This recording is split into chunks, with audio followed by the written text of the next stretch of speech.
turn on. To turn on pause. You won't need it right yet. Good morning, my friends. Welcome.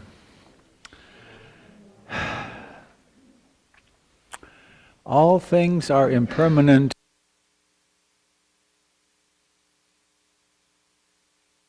This program. Alternate person that we thought was coming didn't. And we're wondering if there are a person or two who would be happy, willing to spend this time with the kids. Thank you. Two. Thanks a lot. I contemplated going myself, but I think I'm needed here. That would be fun. They have a lot of fun in there. Is this? It's not even working. Oh, no, there it is. Oh, why don't you sit in this chair? Okay. This doesn't pass through the body. I know that's weird. 1, 2, 3, 4. It's the density of your body that... Hang on. I want to adjust this. There, that's better. Let's see that's in the right spot. Okay, good. All right. Well, this, my dear friends, is my German brother, Frank. We come from a common mother, Ruth Dennison, and we both were, what's the word? Deeply engaged with her for more than 30 years. She passed away in February. And we've had several beautiful days together, including a day-long workshop yesterday. And Frank is going to teach this morning.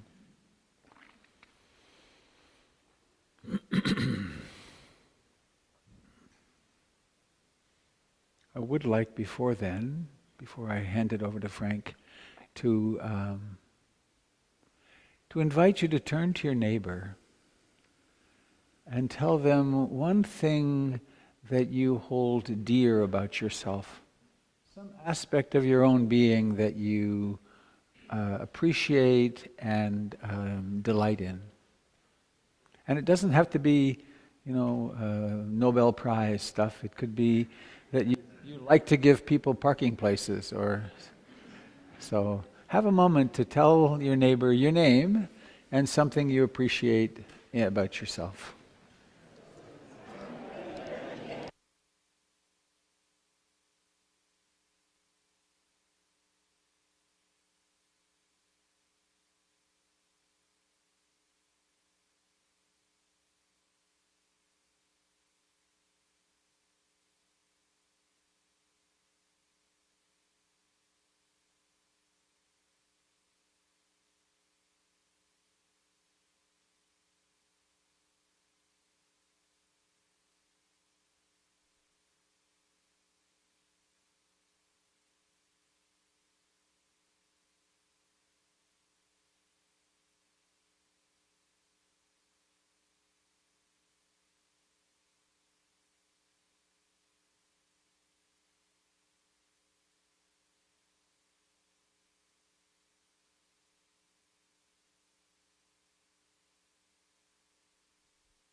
Nice.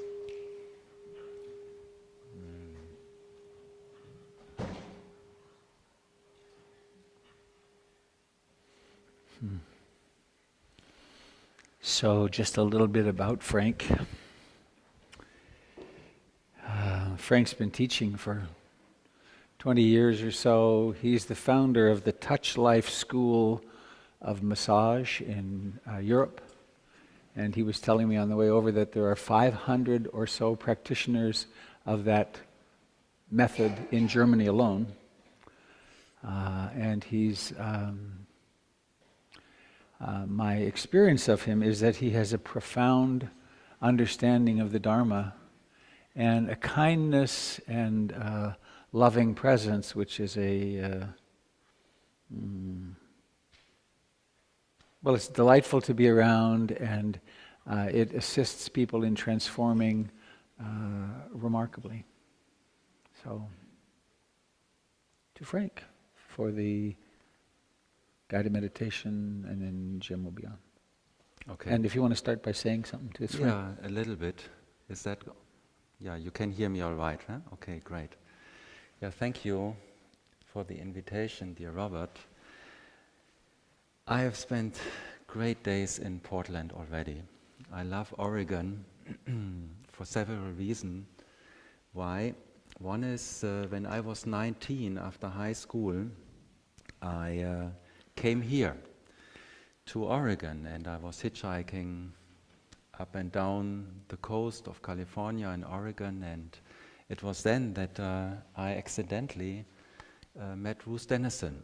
So this will always be a very special country for me. I met her in Brighton Bush, and I still have friends from that time in Oregon, and I could revisit them on this occasion now. And I'm here in Portland now since Wednesday, and we've been out eating in great restaurants. Vietnamese and Thai and the McMenamins. Yeah, some of you seem to know this place.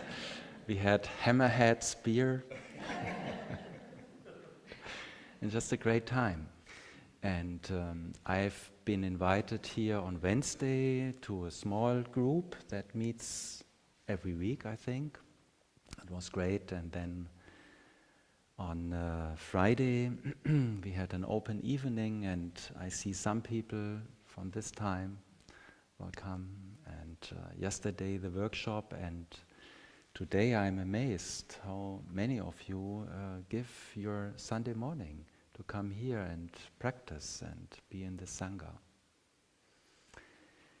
So this is great for me, a wonderful opportunity to spend time with nice American people.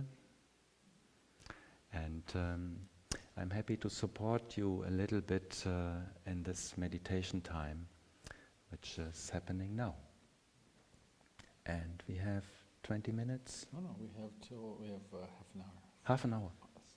35 minutes. 35 minutes, great. All right. So, and I'm very happy to see this dog there. I'm a dog lover. Wonderful that you could bring him in here. So, just be comfortable, and I will say a few guiding words in the beginning and maybe a couple of sentences in between, but mostly you will have time and silence to practice in your own way.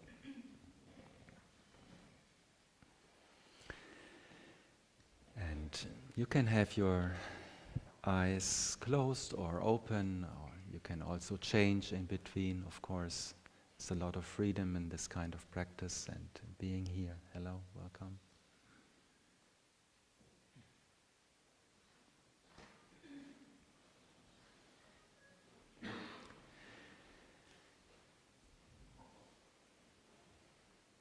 And just recognize that you are sharing this room, this house here, a welcoming and warm room with other people, with brothers and sisters from your community, from your Sangha.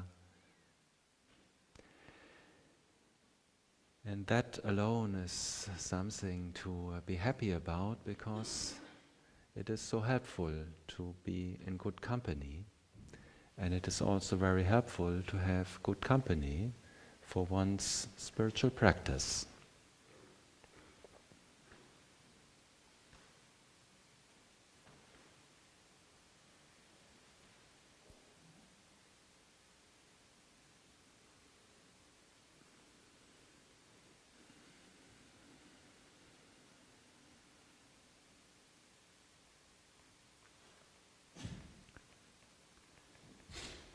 Yeah, after acknowledging that you are here in this room in the company of brothers and sisters, you can acknowledge also your physical base, your home base, and you may want to put some attention on your body, the way you have arranged your body. You may want to wake up a little bit more intense to your legs and your feet, and therefore notice the contact that you have with your body, with the ground here, with the earth that is supporting you.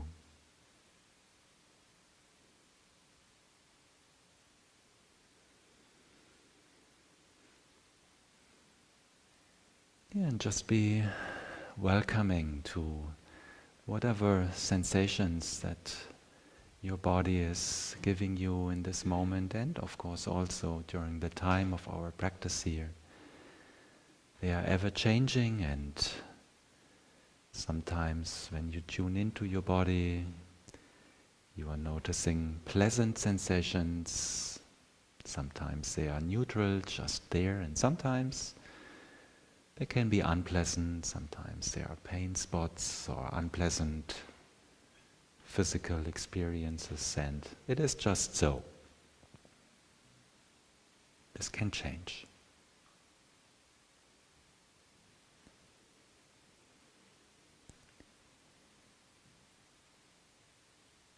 And as you are actualizing your physical presence, you may also notice your breathing, how it is happening,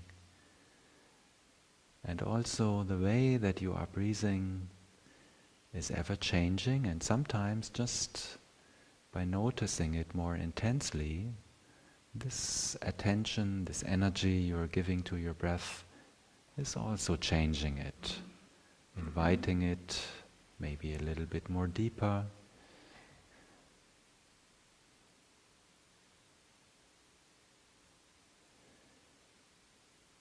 But however it is and however it may change in the time that we have together, it is your breath that tells you that you are alive, and it reminds you of the present moment. That is the good thing about our breathing. We can feel it right now.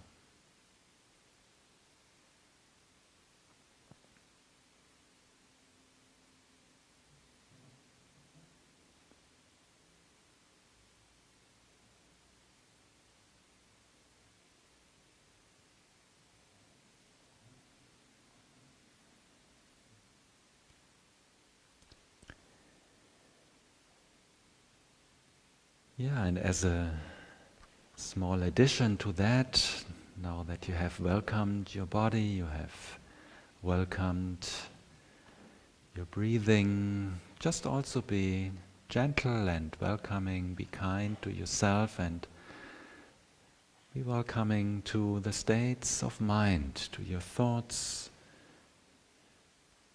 how you woke up, how you brought yourself here, the willingness to practice, the openness to explore, the kind of concentration that you are starting with. And in case there might be some disturbing thoughts or emotions, also be kind and welcoming to these parts. They may change.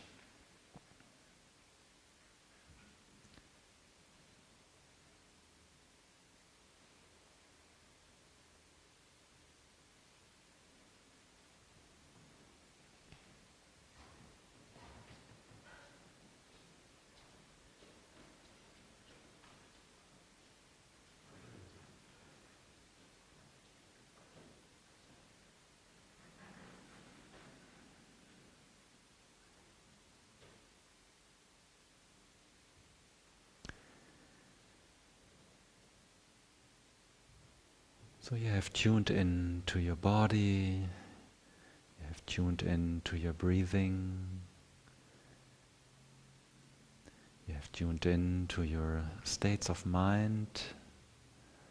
And now you have this nice time ahead of you where you can spend time with yourself, be with that ever-changing process inside, and if you need to refocus, you can just again recall your physical base, you can recall your breathing, and just be with yourself and deepen your practice.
Yeah, you may have gone already a bit deeper with your meditation, and as you have noticed, there's occasionally sounds coming.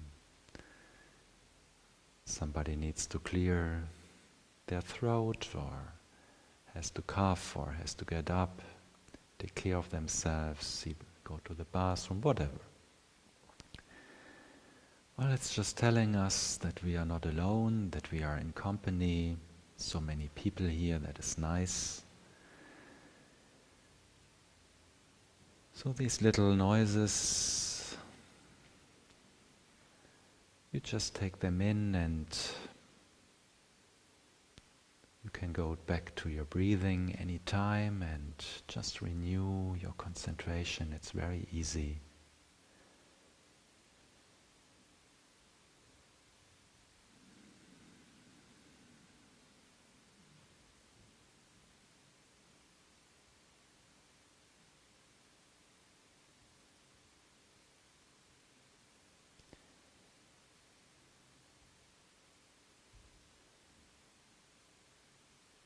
Yes, and maybe you want to check in with your shoulder region, and in case you notice there's a little tension there, then just let the shoulders sink down, let it melt.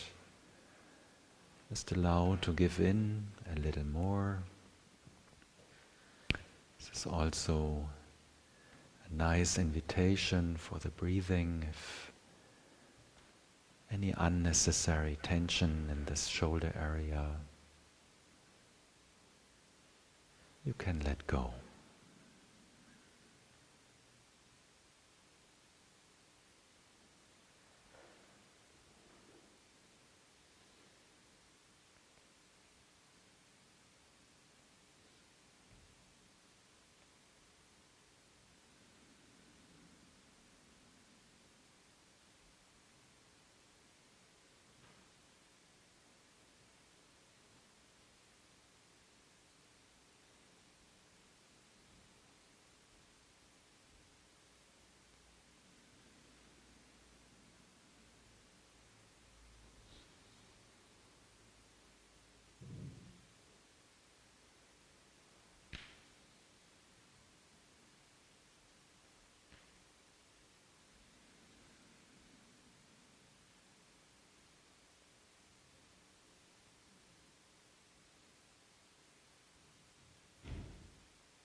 about halfway in our time. This is nice. You still have lots of time to spend with yourself and observe the inner processes.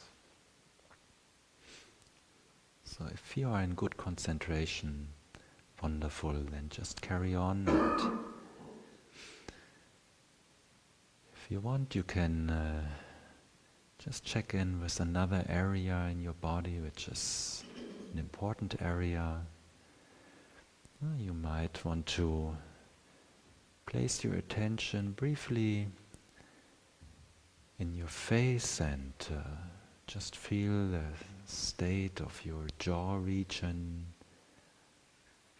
and just check whether you can be relaxed there. And you may want to include your mouth, your lips, just gently, lightly touching could be enough.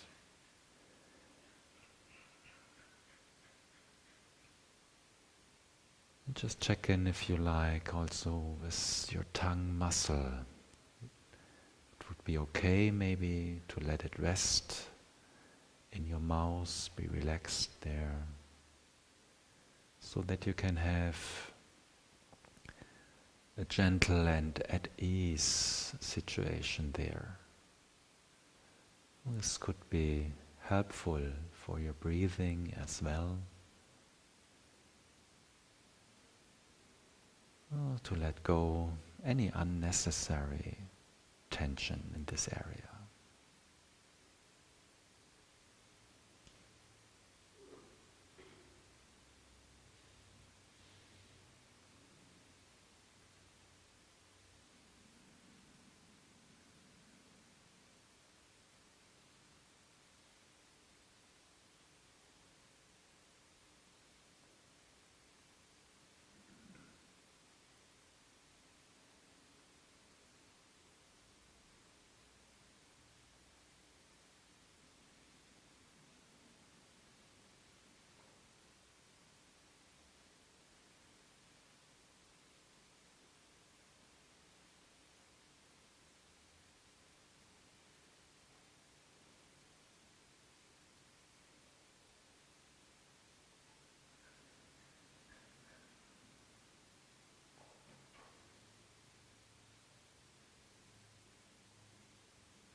So for the remaining few minutes,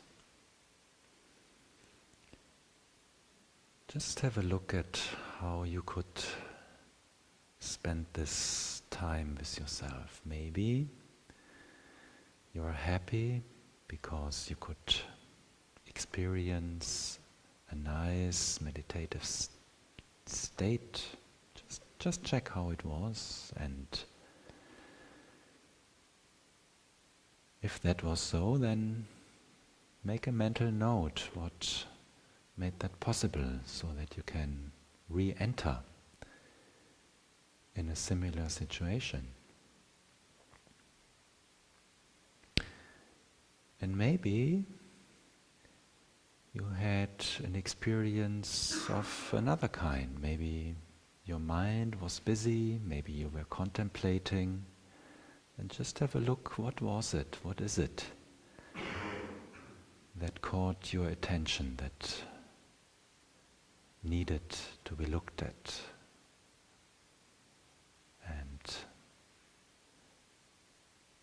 this can be very valuable to realize that I have spent half an hour with such and such an issue, such and such a theme. I was with it, didn't run away.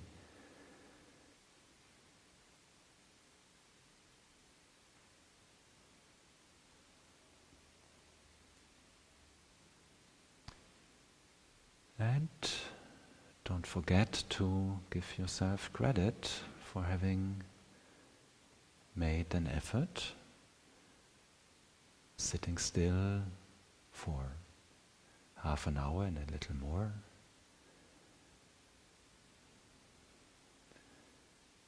Proceeding on this exploration that we are on,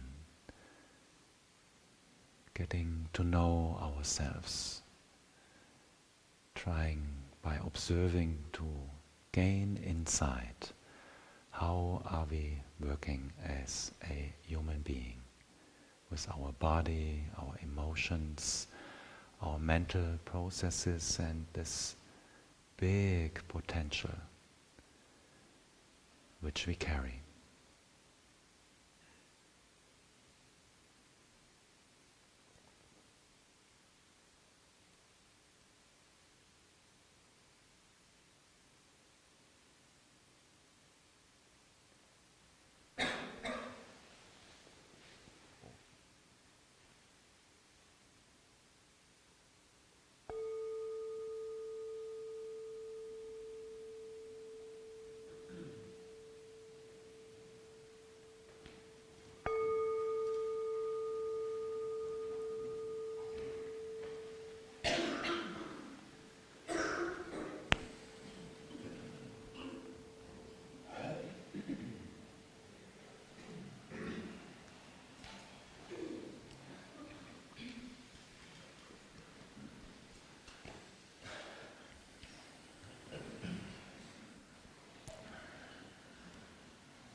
Back by popular demand, Li Po Weng from Sichuan province, who has inhabited the body of Jim Delta.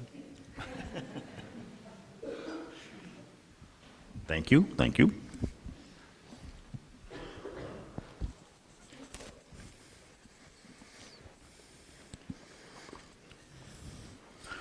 Robert just made that up a long time ago, saying that Li Po would be here, and I looked up Li Po on the internet, and he was a poet in China. So maybe he's here, I don't know. You didn't, oh, you saw it. I'm sorry. Excuse me. Oh, you knew it all the time.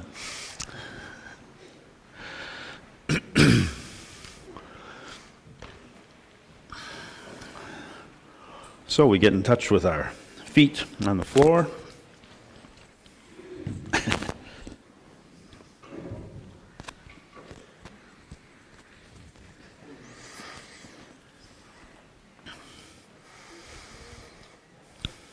contact with the earth. We can take our center of gravity and just move it to one side and to the other side, and feel how the body knows how to rearrange itself to be balanced on more weight on one leg and then more weight on the other.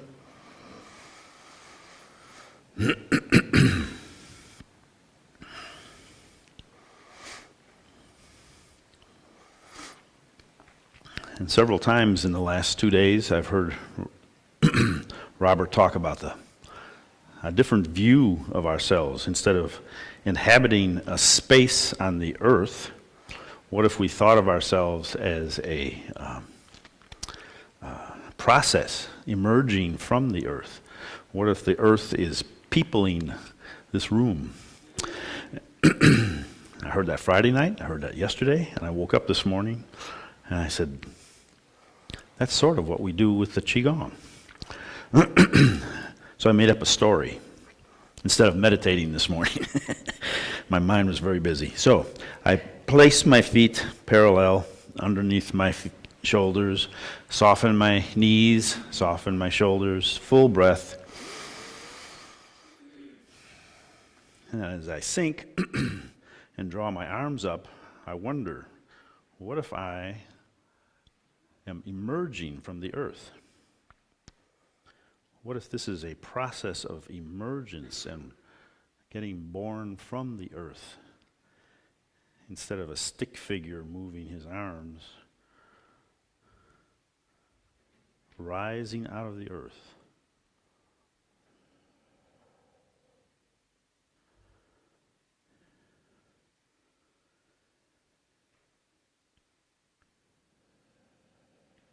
It's a different view of this body and mind, growing out of the earth.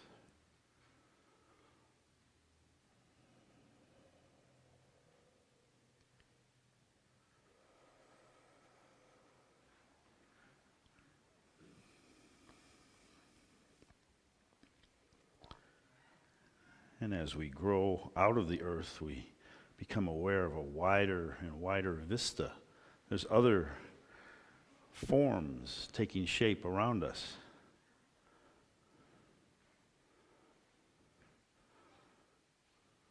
If we let our glance open with our arms, we notice all these forms rising from the earth, exploring vistas.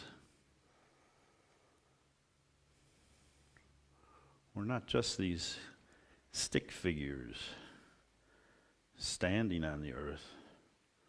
We're participating in a whole process.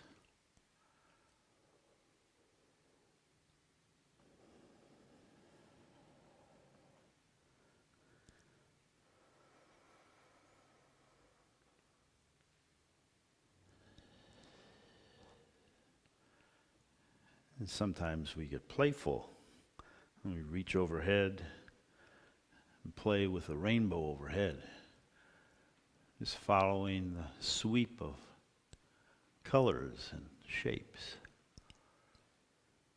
Rainbows, clouds, all emerging from the earth.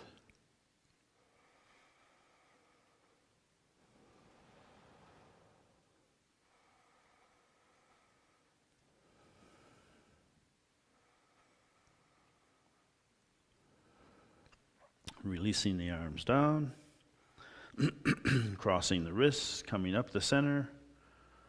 We try to clear away the fog and the clouds so we have a clearer connection with the sky above, emerging from the earth and touching the sky.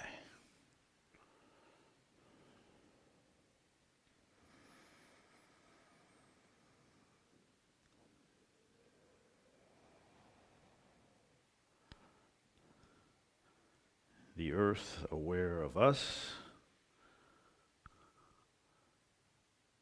and the same awareness in the sky.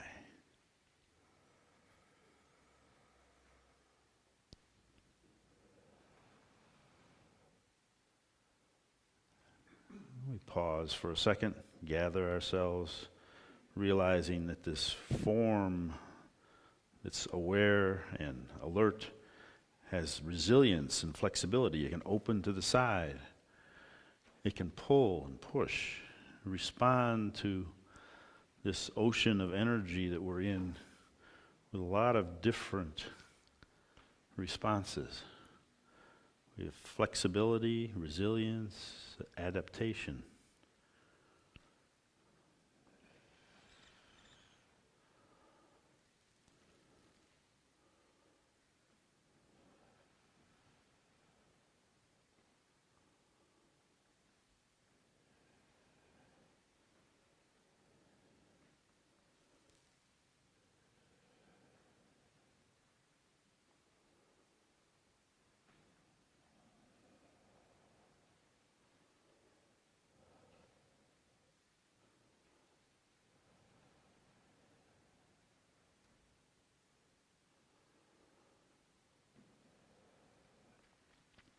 And again, coming to stillness and feeling balance, uprightness. We have a sense of agency where we can pull the arms back and sweep like we can swim right through this ocean of energy.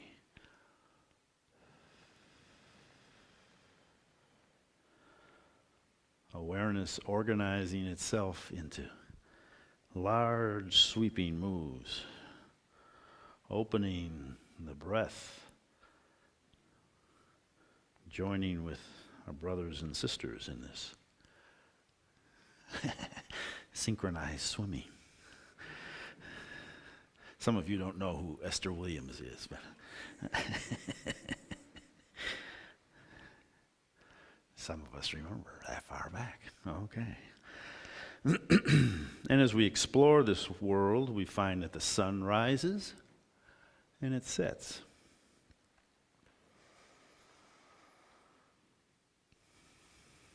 And the body accommodates these rhythms. It's active during the day and restful at night. Days come and days go.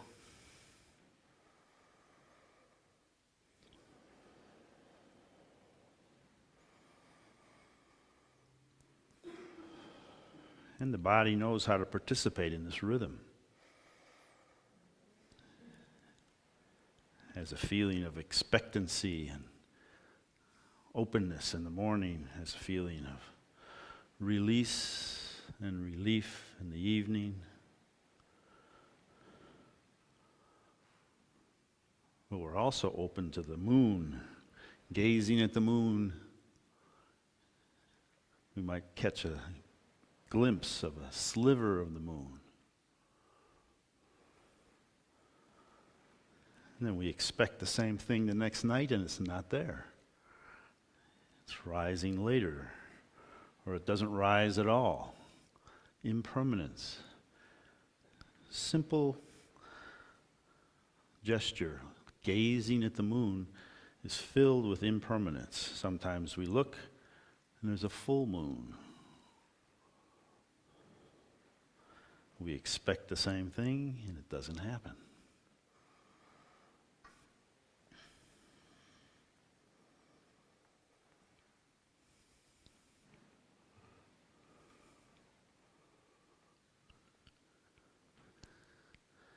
And again, this resilient, adaptive body has the ability to press across, have agency, making an impact, making a little eddy in this energy world.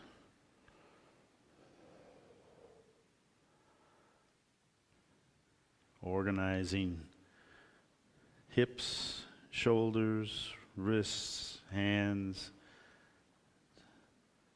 making little currents. We're not changing the world, we're just playing with the energy.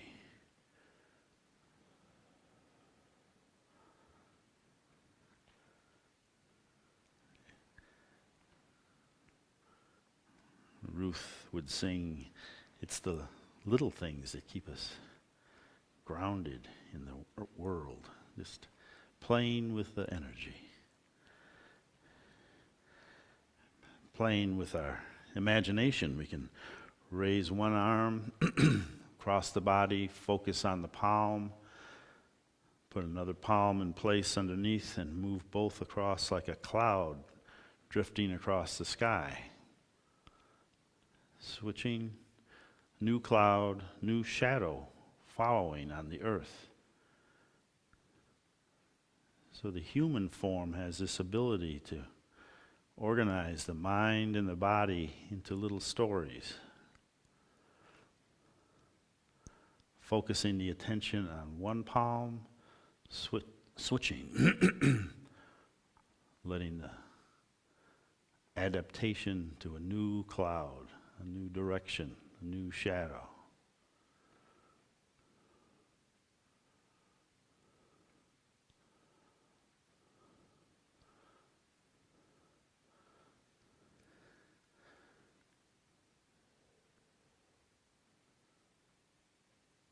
So simple. What is this? Drifting across the sky. It has shape, it has form, and then it dissipates. A new form.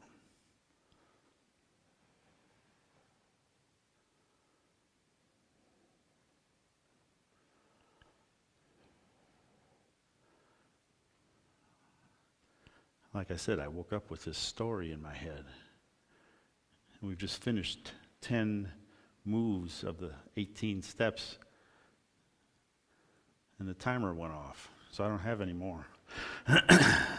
So let's open to the side and come down the center and just synthesize everything we've been following along with in our imagination, in our nervous system, the resilient, adaptive body.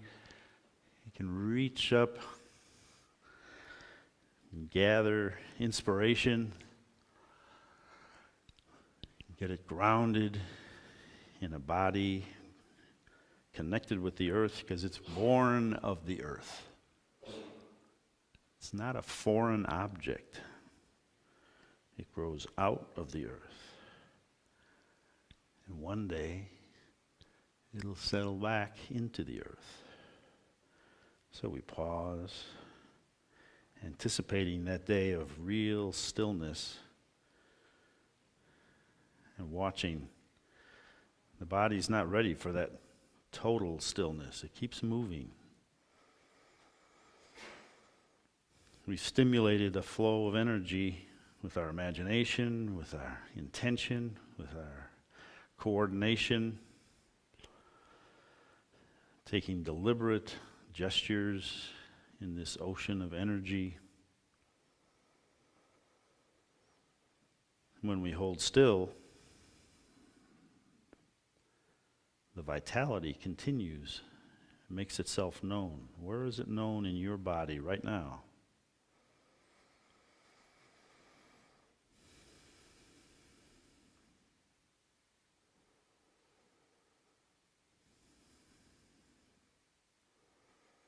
And then the final gesture is bringing our hands together in gratitude, thanking everyone else for joining with us in this little swim. And get ready for another chapter in a second.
What a treat to sit here this morning.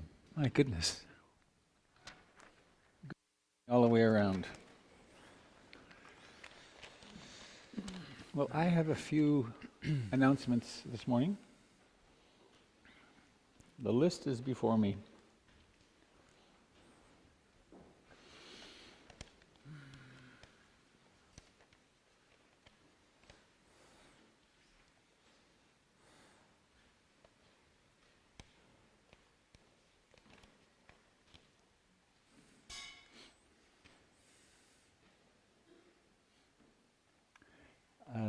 I have the bricks and mortar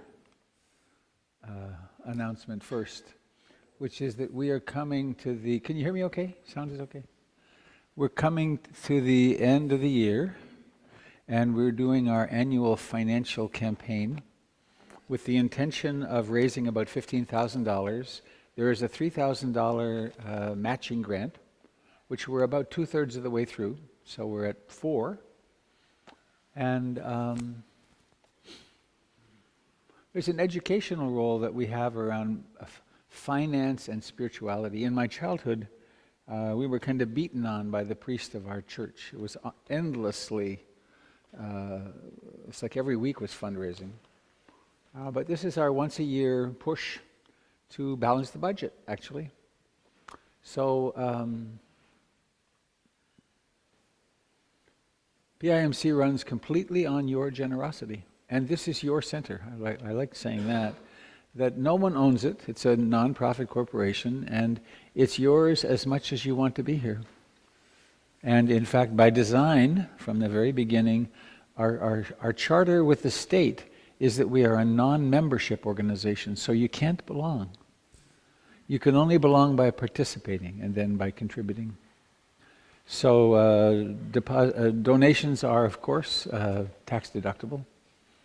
And the invitation is to use some of that extra that you have, that you might spend on Starbucks or other notable causes, or an extra few dinners out or something, that you actually reflect upon the importance of what happens here to you, and also the importance of what happens here to others and to our culture. That this is a first-generation Dharma center. This, my initial training was from Asia, and landing here, this is an experiment. And so I invite you to participate as fully as you can and wish to in there's online possibility, and you could join the Stewardship Circle, which is a monthly donation. That helps us budget. And there's also a lovely wooden box back there that will happily receive any financial contributions you'd like to give. Another part of giving is volunteerism. And if you look at this place, it's clean, the windows are shiny, it's beautiful, flowers appear, their kitchen is well stocked this morning with food again. You can volunteer here as well. Ethan isn't here, maybe you could talk to Kate if that should be something today that pops up for you. Today, Gregory, I don't see Gregory yet, I guess he'll be here. Oh, there he is. Yeah, you magically appeared. You beamed in. Gregory is one of our teachers here at PIMC, and he'll be meeting with 2 or 3 people after 3, in the little room to the right here. And their sign-up sheet for that is at the back of the room.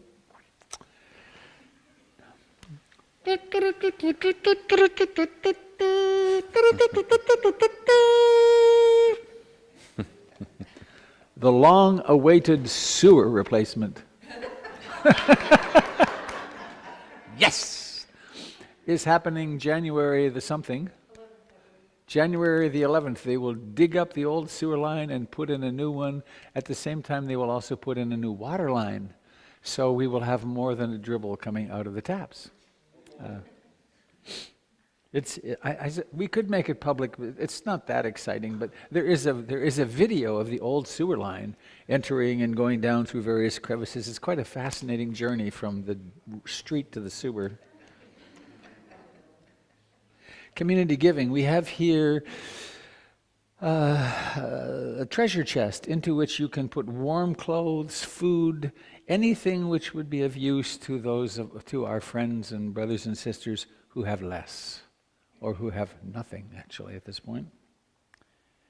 And lastly, our teacher, children's program teacher, Mariah, is moving out of her school program into her internship in early childhood development. And so she is retiring from her role as the teacher here as of January 1st or so. So we have an opportunity for someone to become the next teacher in the children's program, and Kate can take applications for that. And now, I suppose if the sewer got that, Frank Leder, fresh from Germany. I guess I already introduced you, and I'm looking forward to hearing what you say this morning. Okay, great. And I'll put the clock down, and we should end around 3 minutes till or so. 3 minutes till what? Noon. 12? Till 12. Till noon. Oh, that's a lot of time. You got that much to say? I hope so. You have to help me, otherwise. Well, we'll go to questions if...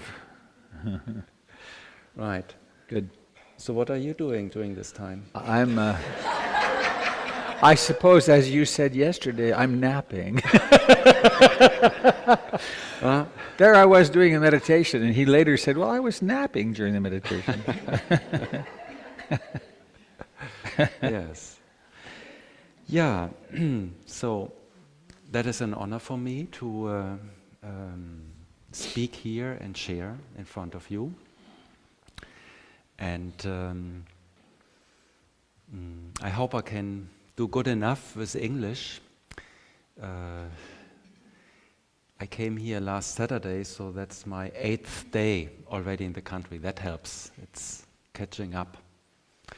And I already said how I originally came to Oregon as a young man and met Ruth Dennison.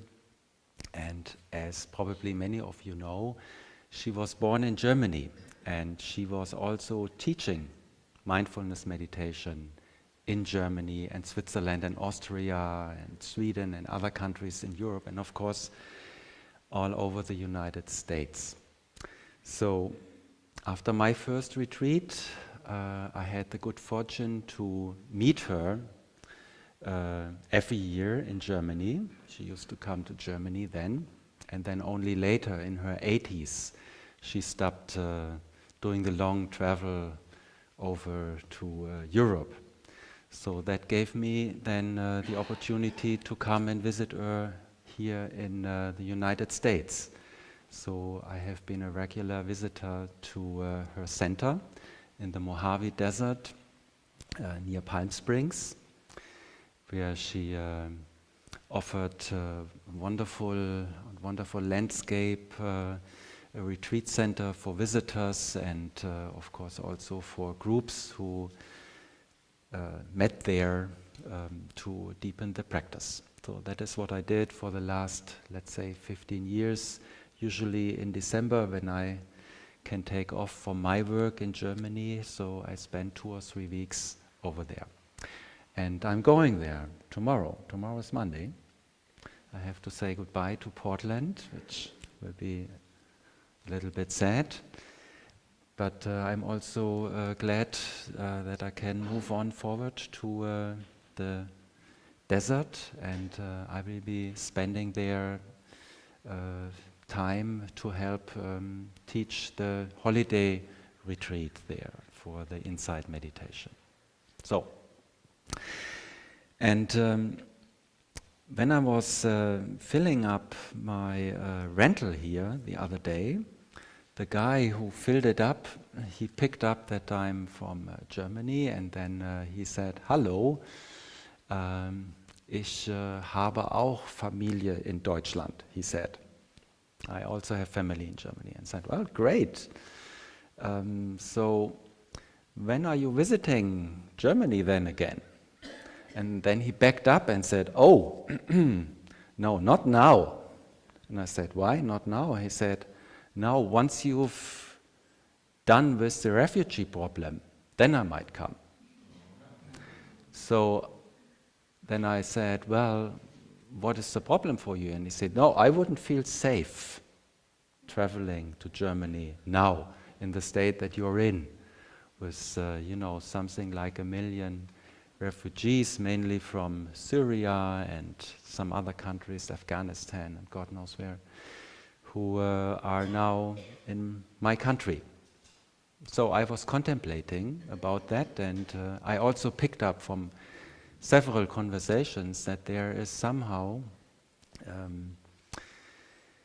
the idea that Germany is shipwrecked and that we are sort of sinking under, that we took too much load in our boat. And so Robert said, maybe I should say something about it, so that that opens up for you the possibility to still visit Europe and Germany. You don't have to be afraid, we can take your weight even on top of it and stay on the water. So yes, it has been quite a challenge these last 4 months. It only started in August that so many people, it's not long ago. I mean, until July, we were busy saving the Greeks,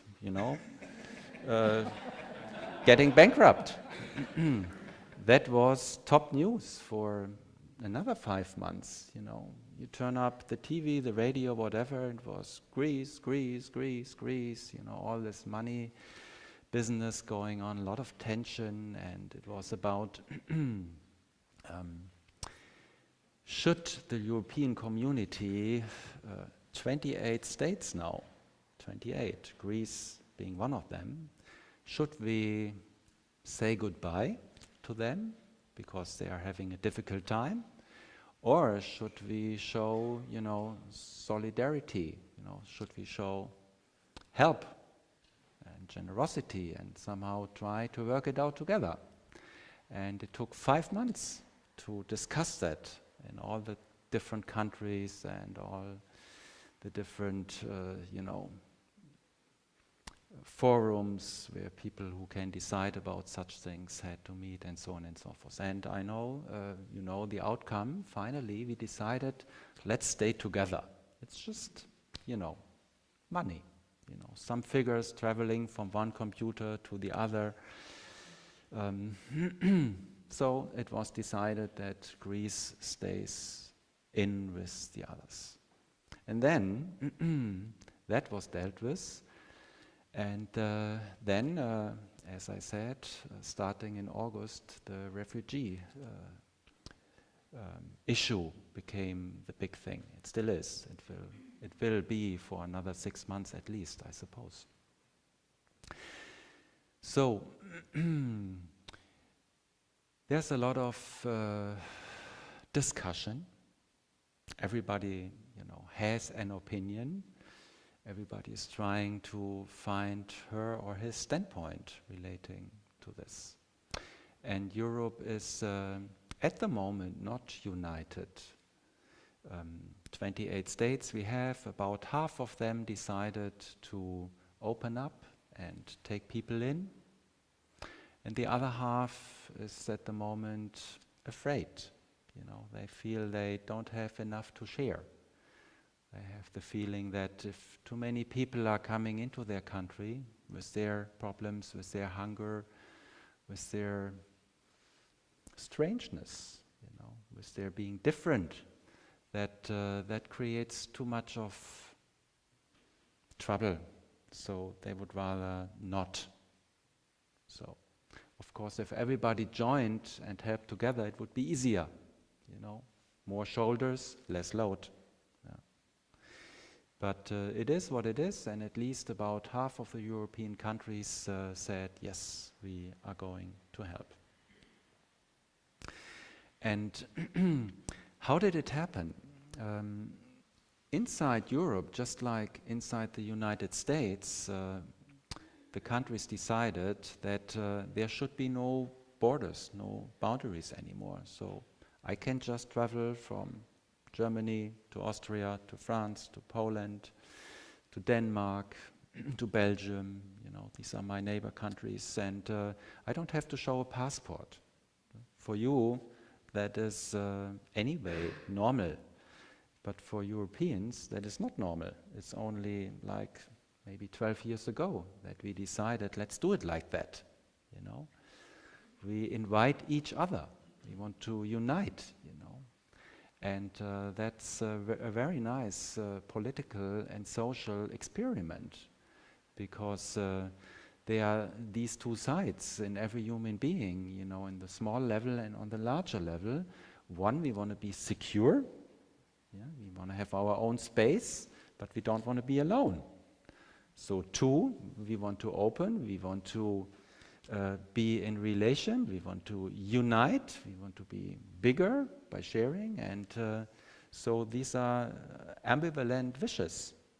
And at some parts in the world, countries are moving apart, they're putting up walls, and in Europe we are at the moment, since a good decade, we are on a movement where we are joining. We want to become one. And that is, of course, quite a project. There's so many different countries. Yeah, we have different languages, different food, whatever. And all this is in the process of getting united. And Germany has no access to the Mediterranean. Germany is in the center of Europe. And Italy and Greece and Spain and Portugal, these are the southern countries. They are facing the Mediterranean Sea. And on the other side is where the trouble is. Africa being poor, Tunisia with all the trouble going on there, and then of course Syria. It's almost 5 years now that a war is going on there. And we didn't take so much notice of it, really. It wasn't really top news. Not for our country, not globally. Something was going on there and just got worse and worse and worse. So people are having a really hard time in these countries, mainly Syria at the moment, and the neighbor countries, Iraq, Iran, it's all bizarre there. Big chaos. And that invites people who are cruel, who are fundamentalists, who are using this kind of chaotic states to establish themselves. And so Syria, just this country alone, who is of course not under a good government, we all know this, about 1 million Syrians fled to Lebanon, which is a neighboring country. Lebanon, small country, poor. And almost 2 million fled to Turkey, which is also bordering in the north. Turkey, more stronger than Lebanon, but still, you know. So these countries, just as an example, they are taking the biggest load of refugees, helping as good as they can. But more are fleeing, and they go over the Mediterranean Sea. And you probably know this, it's on the news. They pay a lot of money and then they are put into boats, small boats that are created for maybe 20 or 30, and they put in 200, 300 or even more. And then they are heading off, they are trying to get to Greece, from Turkey to Greece, or they are trying to go to an Italian island. And sometimes the weather is bad and they drown. It's terrible, thousands. So this has been going on for 4 years, and more are taking the chance.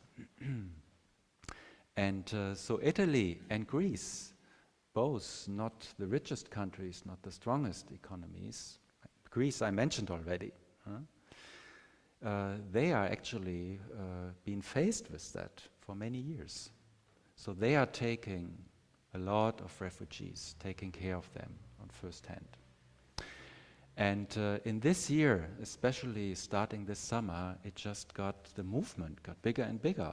Why? Because the situation down there in Syria got worse and worse. Because the rich countries didn't notice it. Yeah? We did not give enough support. So the people had no chance but to leave. They would rather stay in their home, of course. So then Greece and Italy, they got flooded. And then they said, well, if you don't mind, if you would like to go north from Greece to Yugoslavia, we wouldn't mind, we just let you through. Because what should we do? Put you on a boat and send you back to Africa? This cannot be the solution. So then they went from Greece to the next European country. No borders, no walls.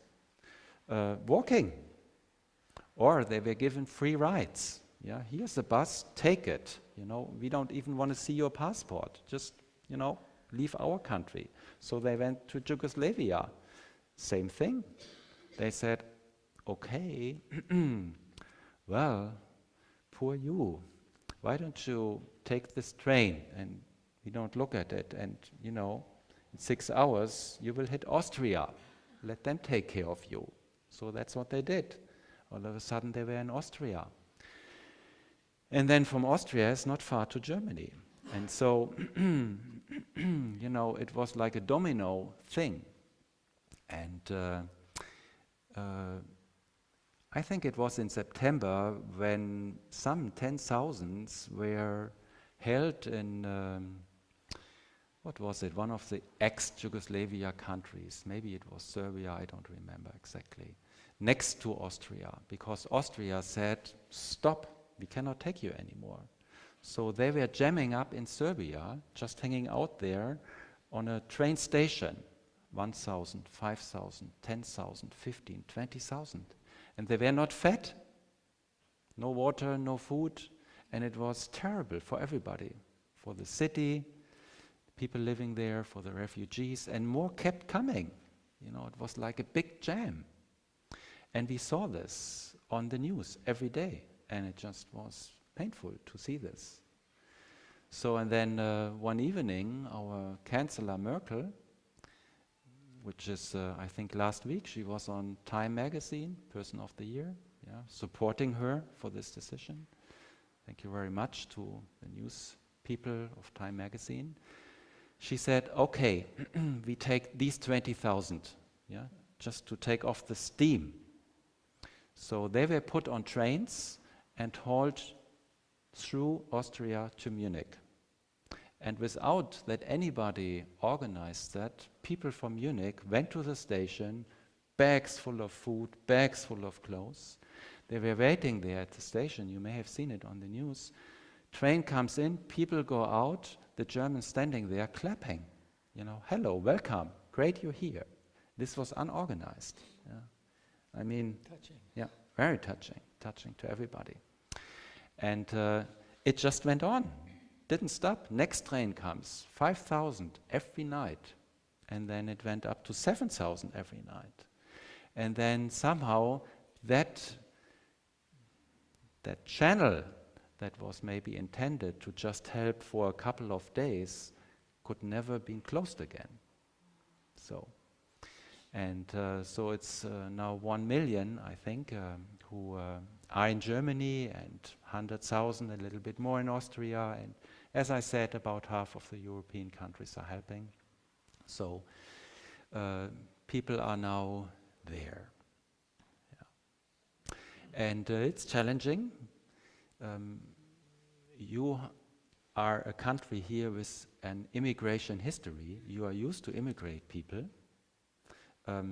Germany not. For us, this is comparatively new. So we are learning, we are making mistakes. But good things are happening too. In fact, I was hearing your President Obama, who is very popular in Germany, most over Europe. People love him. When he comes, we stand on the street and wave hello. Really, we think he's a very, very good president for your country. And he said this week, talking to Americans, he said, look, do you not remember that we all have an immigration history? We are all immigrants. It's only 250 years ago. And the people who came, I mean, unless you have an American native background, then you're not. Yeah, then you're home. But otherwise, you are all immigrants, he said. And the first who came were refugees. They came here because in their countries, either there was no food or they were not welcome anymore. And they came here because they wanted to live free and pray to whoever God they believed in. So that was just a reminder, and I think a very strong reminder. So what is it doing now to us Germans? We are just getting warm organizing that. We are good organizers. And I think, or let's say, I'm just a small person, but experts say we can take every year 1 million. So we hope that within maybe 12 to 18 months, the situation in Syria will be better, and then many of the refugees, they can go home. So, till then, somehow we have to put up. And 80%, the experts say, of the work necessary, and the money, and the food, and the shelter, and whatever is needed now to help all these people, comes from volunteers. Only 20%, a small portion, is organized by the state. So what it does now to Germany is we are learning about how much we have. We can share. It's enough there. Our economy is strong. Why not spend it? Now for this reason. There are much worse reasons to put money in.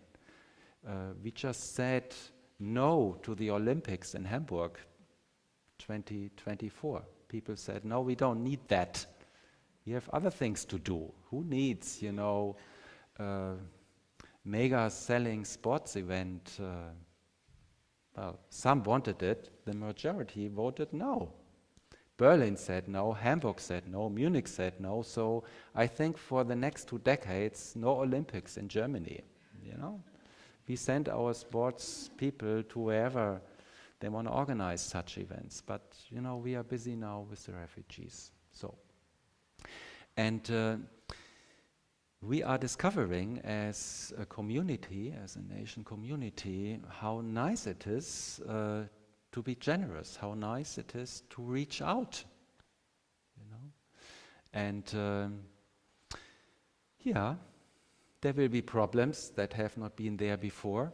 Okay, this is it. There are always problems, there are always issues, There have been, there will be.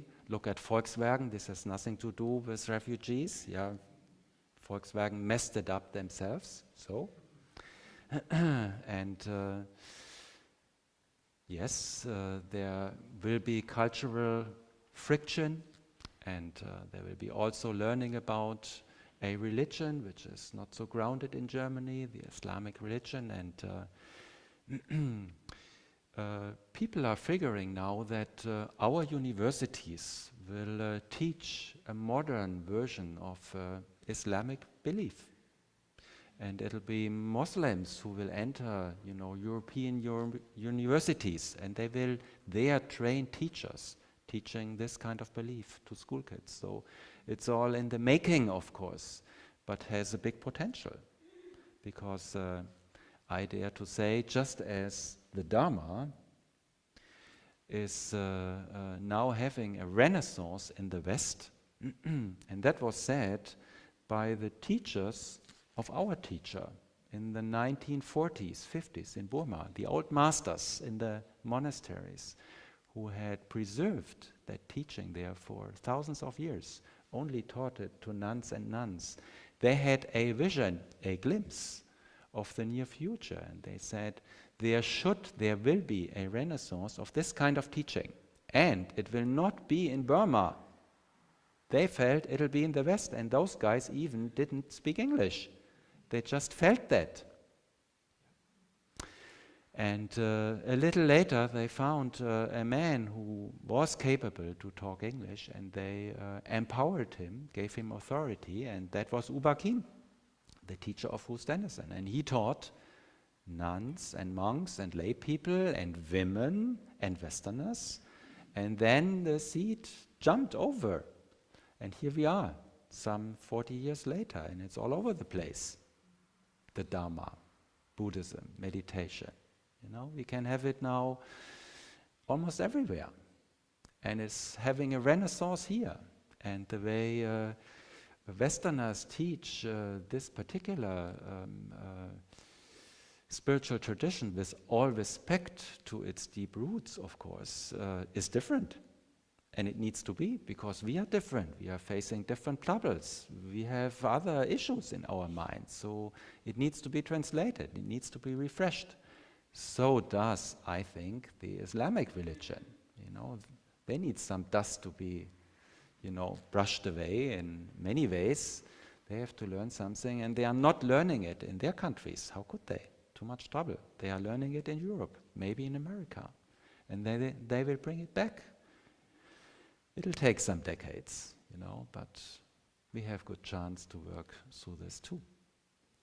So, all this is happening now in Germany, but there's space left for tourists. Yeah? You were sent by the German tourism. Yeah? Yeah? Little did I know. Yeah? It's great. And so... Will you tell them about the Touch Life? Yeah, sure. So, there's a website in Germany where initiatives, you know, can put a dot and you click on it and it says, you know, we offer such and such for refugees. We do this and that, and here's this free service, and blah blah blah. Hundreds of red dots, you know. And so many people are thinking about. Oh well, I should mention there's the other side too. There's a minority of Germans, let's say 20%, 25%, who are afraid. You know, they would rather not invite these people. You know, and they are also protesting, and there is occasionally violence against houses where refugees are put into. Yeah, this is not very nice, but it is a minority, you know, and they have to express themselves. Yeah, unfortunately, sometimes in ugly ways, but we even can hold that. You know, it is a minority. So anyway, most of the people are busy thinking about how can we contribute, how can we help. So I come from a bodywork profession. That is my Beruf. You know, I have learned in America, actually, in Hartwood College in Garberville, Northern California. Part of my training was there to become a massage therapist, and I developed together with my wife a holistic massage method. This is what we teach. So we train people to become therapists, doing holistic, body-oriented therapy. So my colleagues also thought about how can we help? You know, cook and bring the food, or donate clothes, or teach them German, or whatever. And then, of course, we also discussed maybe we should offer sessions. You know, they're traumatized. I mean, you can think about many good reasons why these people would need a comforting massage treatment support. But then also we thought, maybe we are getting in trouble there. You know, language barrier, cultural barrier. How do they integrate being touched? You know, we don't really know this. So difficult. And then somebody came up with the idea, maybe we should have the helpers. So this is what we did, just as an example. of how the situation of these many refugees brings up great creativity and skillful means. How can we help? How can we make it better? And so what we came up with was in my hometown that half a dozen of us got together and we said we will offer free treatments on a special day, on the weekend, to everybody who is a volunteer helper, yeah? Who is maybe also feeling a load on his back now, because some people are. They are getting so hot on helping, so much fun for them, that they are a little bit in danger of getting tired, a little bit.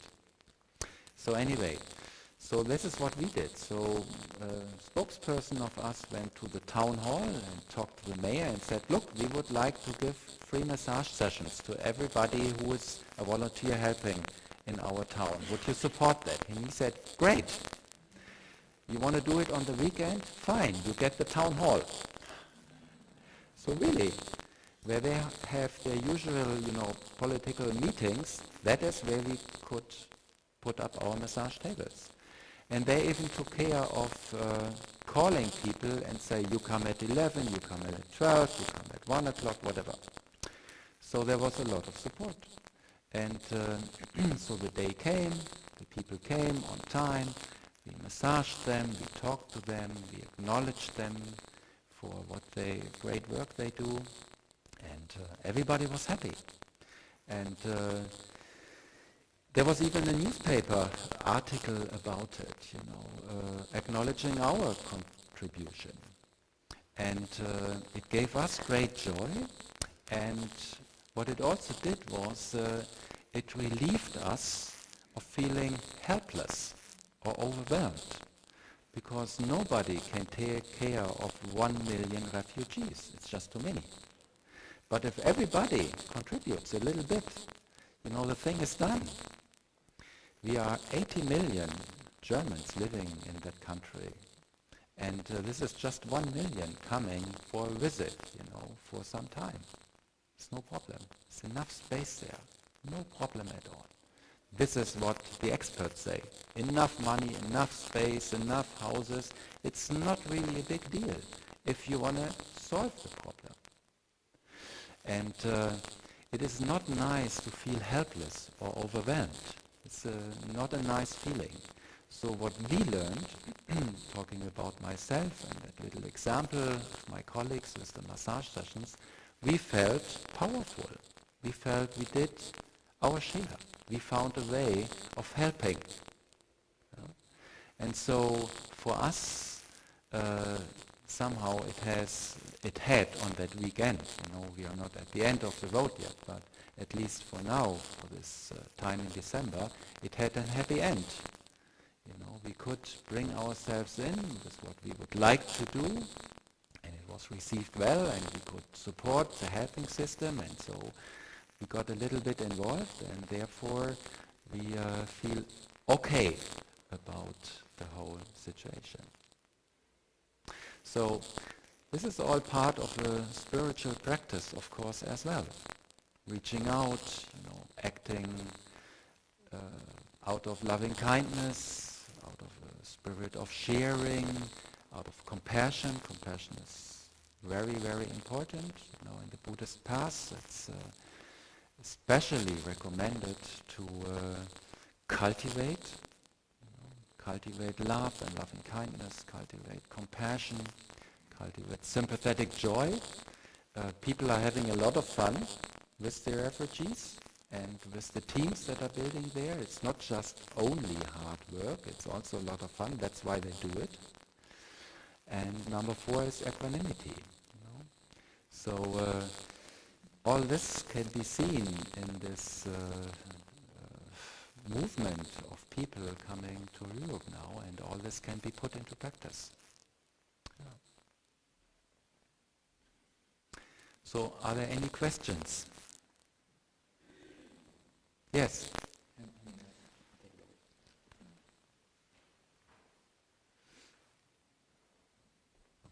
Test 1, 2. coming.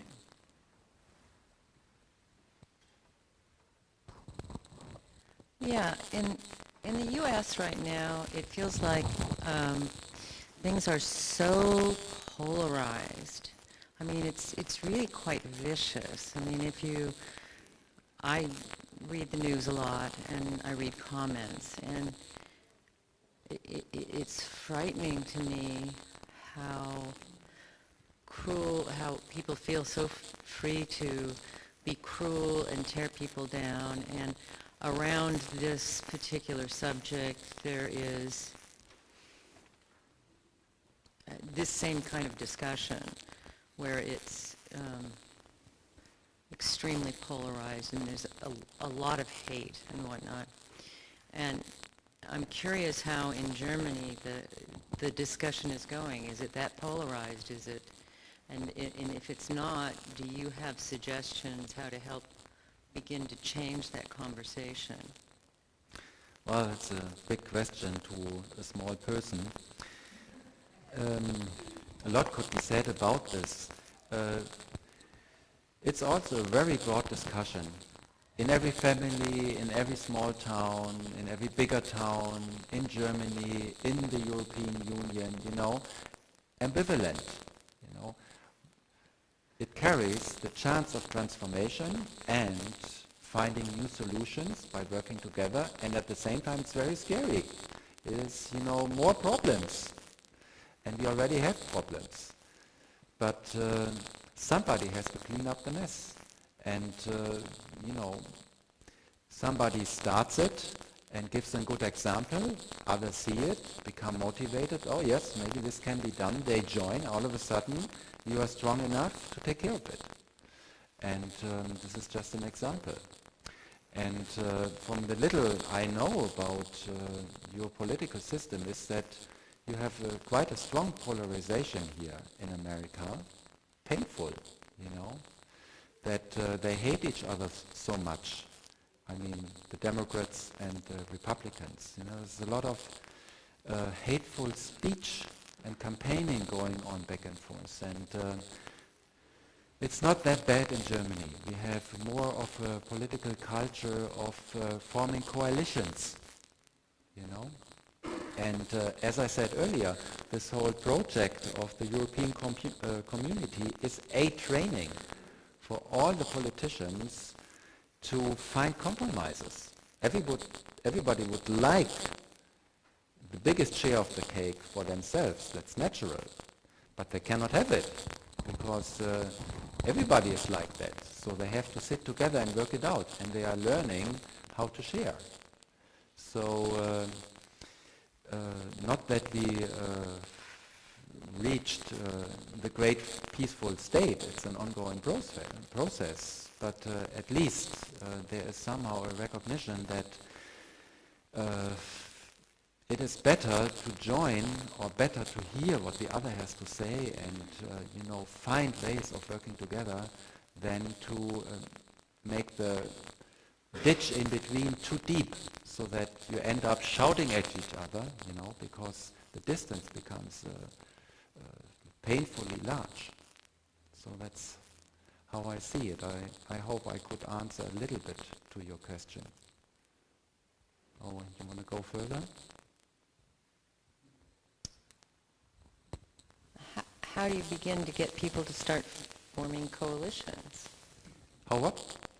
How do you begin to get people to start forming coalitions as opposed to being attached to being polarized? Yeah, right, many ways. I mean, I think this center is adding a lot to that, Here is a center where you learn to make friends with different parts in yourself. One doesn't like the other. One tries to win over the other. Then you look at that and you realize, oh God, they are both belonging to me, So, you're starting a dialogue there, What do you want to do? Throw one out? No, that's difficult. And so you're learning to become more one with yourselves, and that is then moving into the relationships and the raising children and the smaller and larger communities and so on and so forth. So there are, of course, a million answers to that. And I think on the political scale, it is good having some small parties. That is what we have in Germany. We have 6 parties in parliament. So they, all the time, they have to look, the big ones, they would like to do it all on their own, but they cannot. They need 1 or 2 partners. So the small ones also, get to say something. So that's somehow helping to stay in dialogue and to hear what the other has to say and not be so hurtful and aggressive in speech to the other party. So I think vote, take your chance. Next November, isn't it? Yeah? So whatever, maybe you vote one of the 2 big parties, or maybe there's a small party coming into play and you want to experiment with that. The Green Party entered our scene some 25 years ago, and they sure changed our country. If it had not been for this 6 or 7% voters who voted them in, environmental issues, a whole different kind of culture of dealing with each other, of looking at more than, at looking at Mother Nature, animals, how we grow plants, the state of our food, how we use energy, how we create energy with wind and sun or oil or coal. All this is now, the big parties learned that. They are almost the better Greens now, but only because the Greens were voted. So these 6 or 7% were extremely important for our country. Yeah, here's a question. Hey, let me get the microphone there.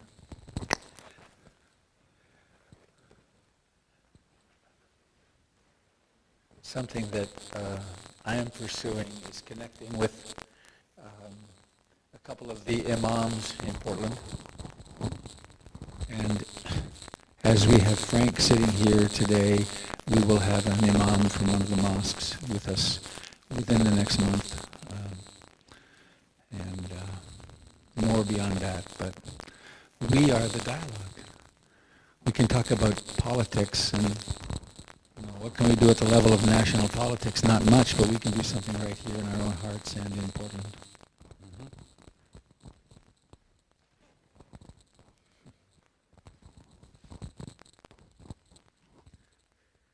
Frank, I'm the librarian here at we call it the Barking Dog Library, but we're trying to transcend barking at each other, but showing how, as you're showing for us, the extraordinary possibility of a discussion of loving kindness embodied with each other, right speech, whatever you want to call it, Yes. how we connect with each other, but first with ourselves in our practice here. So I just want to bow to you and thank you for bringing an extraordinary possibility of life working and being happy.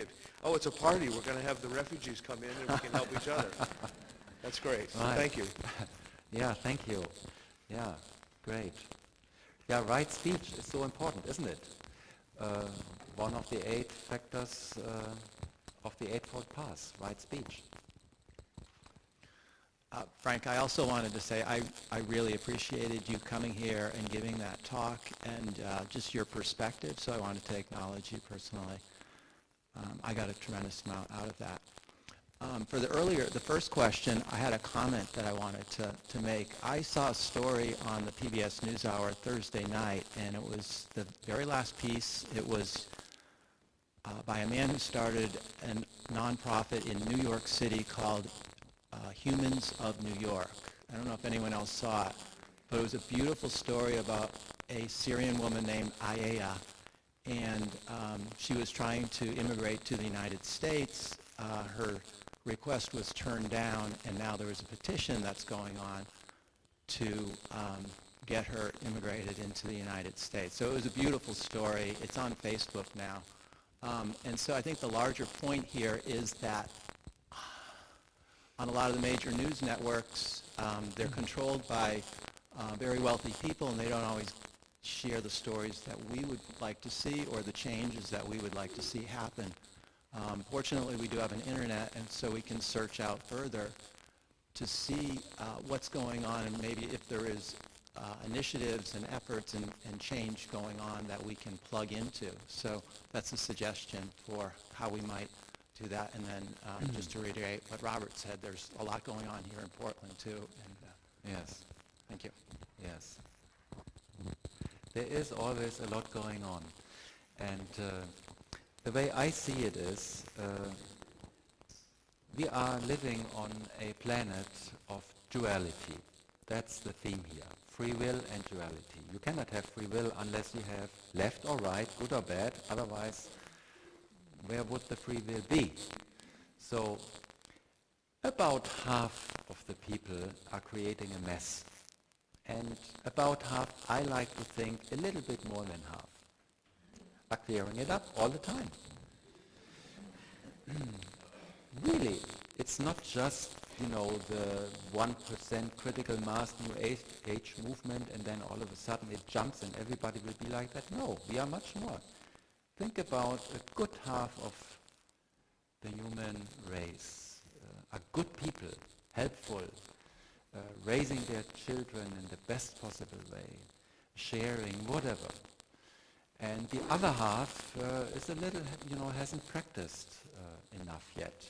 They are deprived, poor, bad conditions, no education, no food, and so on and so forth. Just wrong thinking, wrong frame of mind, and they're struggling, they're hurting. So half and half. So you can read the news or listen to radio, TV, and so on, and you will find lots of bad news. But be sure, at least as many good things are happening this very minute, this very day, always. And with your suggestion, the internet, you can Google it there. Google good news, and you will be busy for the rest of your life, just reading the good news. It's half and half, at least, and it will maybe always stay so. This is a learning environment here for everybody about duality and free will. And look about yourself. Are you all good inside? We also have, dark and light sides in us. We also have some friction going on, and we have to work about through our issues. We react, and so on and so forth. Everybody who meditates knows that. It's not easy to make peace, even just with oneself.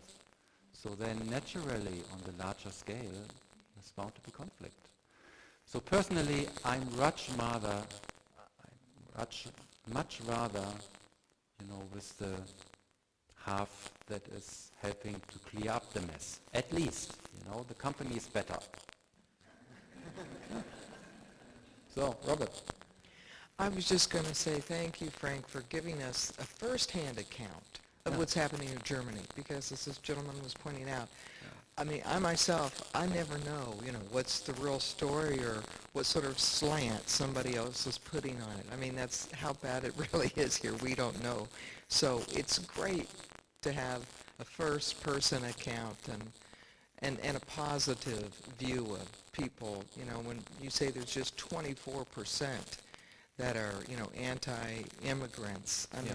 That's a better situation than we have right now here.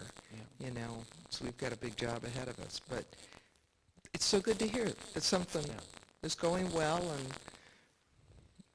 fantastic. Thanks. At least we know that you've got the story right.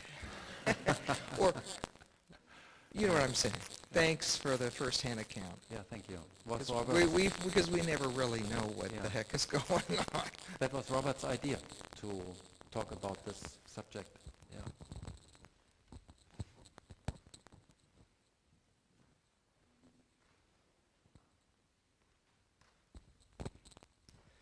So I wanted to say thank you. Very thought-provoking discussion, and I have a very personal connection to Syria, where I traveled through the entire country in 2009. Okay. And I got to meet somebody who just was victim of the refugee crisis, and found himself in Germany, taken in by your people. So it's very heartwarming to me to hear this story firsthand. Yeah. And Also, just thinking about community, this person that I know was in communication with me via Facebook, which is illegal in Syria for the past many years, and also was working for the UN, inviting Iraqi refugees into the country of Syria for the 5 years prior to his departure and the battle there. So Syria has also been on the other side of taking in thousands and thousands of refugees from other conflicts.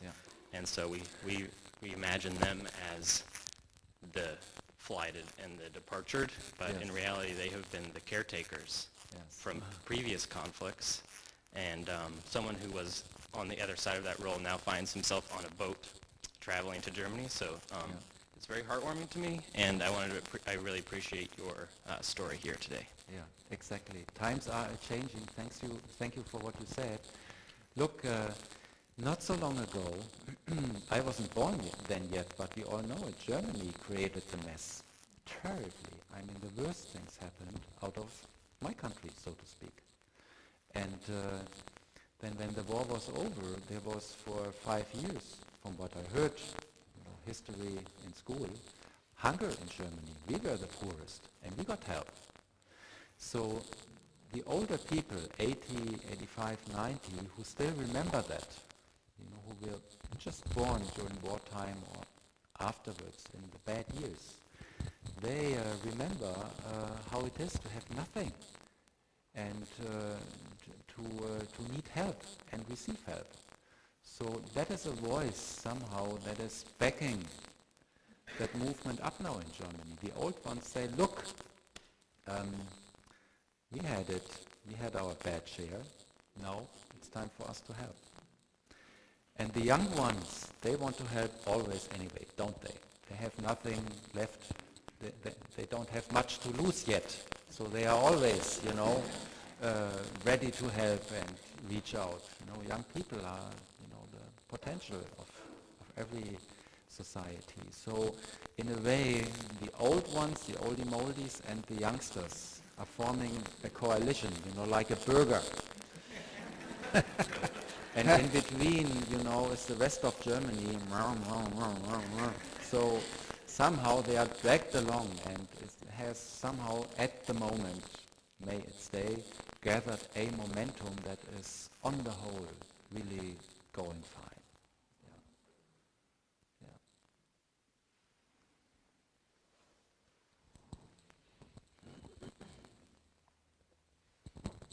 So you want to take over?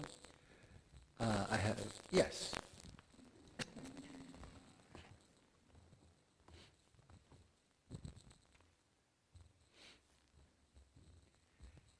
Do we have kids at the door? Can you tell them? Why don't you let them come in and they can be here for it?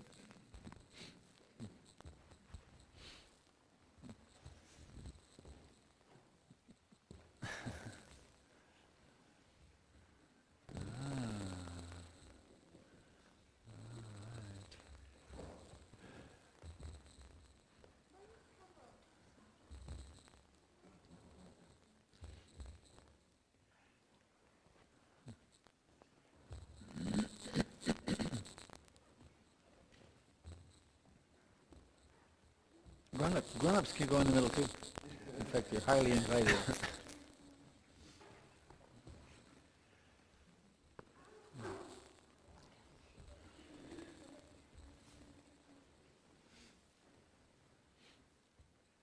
I'm holding in my hand a ceramic image of Hotai.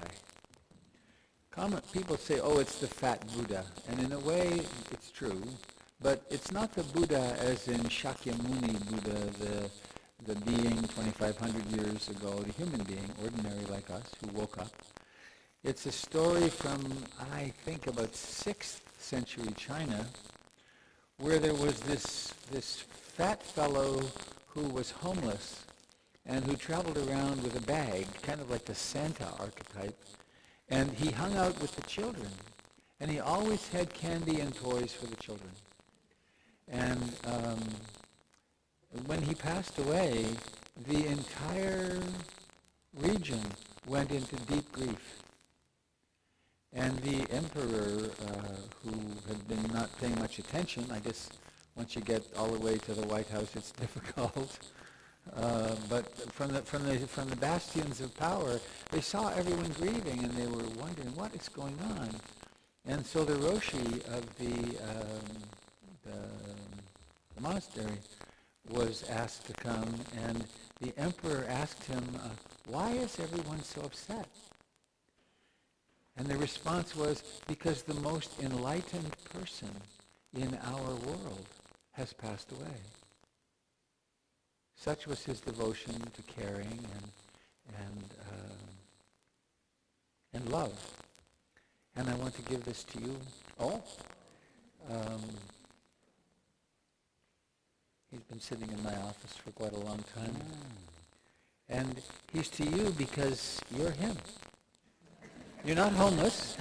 Well, I mean, actually, I can still grow into it. I would point that out, but then I'd have to point at this.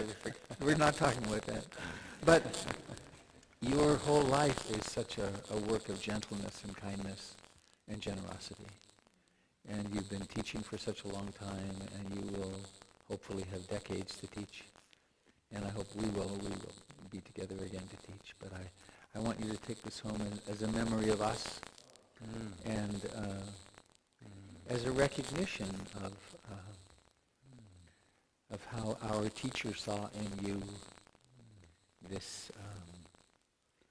remarkable capacity to teach. Thank you. That's very humbling. Oh, nice. What a nice one. Great. He has a lot of fun, huh? Let's do his practice together. You ready? Come on. Come on, come on.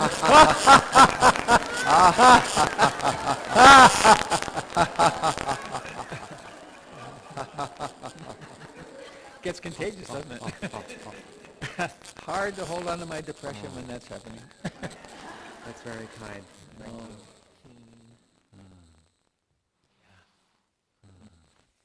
Thank you.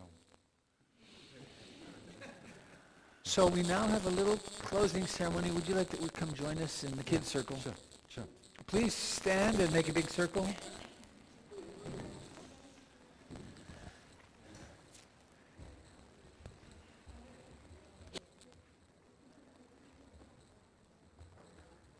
Yes, there's a microphone. I forgot it.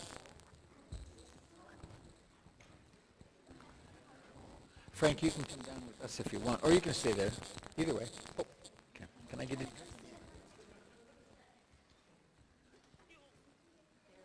All right.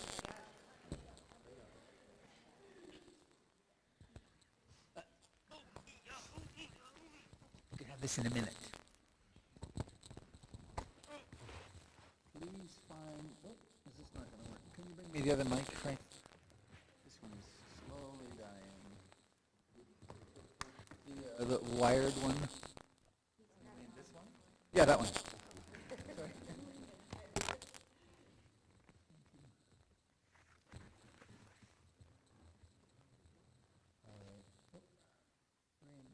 Yes, okay. So please find a hand to hold. Or maybe a foot. No, we'll find a hand. Find a hand, there's a good hand. A paw, right? Or a paw, right? So Frank spoke about the kindness that we can manifest in our lives. The shadow and the brilliance that we're capable of.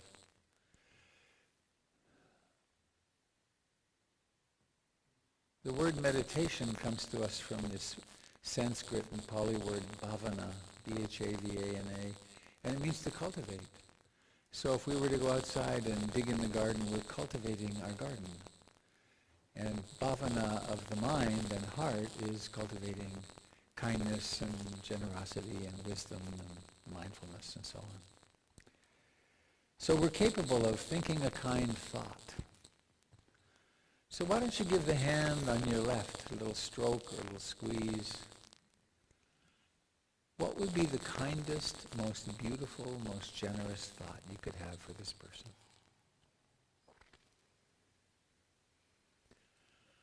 Recognizing the realities of life and how darn challenging it is a lot of the time.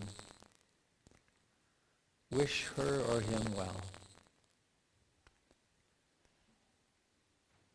And on the right hand, someone who's been wishing you well. It might be a different wish. You never know. What would your prayerful wish be for this person? If you could send them on their way into life with your best energy, your best wishes.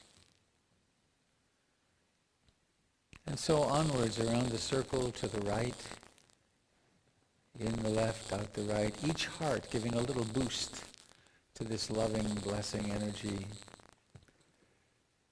It gets going so fast that we can't contain it here in the room, and imagine it touching the people in the houses around us. Imagine that, a moment of, I feel great. I have no idea why. And outwards and onwards to every village, every city, to the people in power, to the people without any power, to the refugees, to those who are dying at this moment and those who are being born, to our brothers and sisters of the air, the earth, and the waters,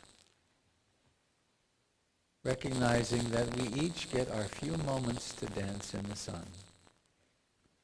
So why not be loving of each other? It's good company. And I'd like to invoke in this moment to the altar of our hearts Ruth Dennison, without whom we would not be standing or sitting in this room. It wouldn't exist. And may our merits of our practice be shared with all beings. And now we come to the exciting event. Are you the singer? So may all beings be happy, and then sadhu 3 times. May all beings be happy. May all beings be happy.